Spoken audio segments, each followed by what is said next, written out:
នេះសម្រាប់បងប្អូនដែលចង់ភ្លក់ជាមួយនឹងរសជាតិសៅមី15T Pro មិនបាច់ភ្លក់ថ្មីទេបងប្អូនភ្លក់តាមមួយទឹកនេះទេមួយទឹកដូចថ្មីហ្នឹងបងប្អូនណា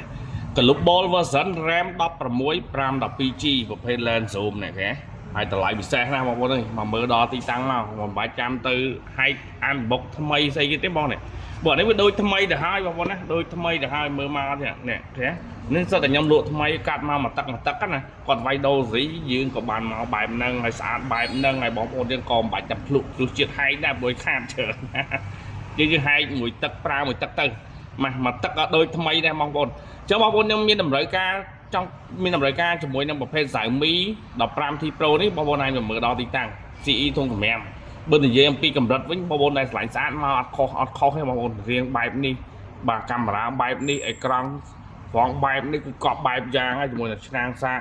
90W original ជាមួយនឹងគ្រឿងផ្អំចឹងសារទេជនបងប្អូនយើងមានតម្រូវការមើលមកណាទិញលក់វាយដូរសេរីមកដល់កន្លែងខ្ញុំបានណាអរគុណច្រើនជម្រាបលា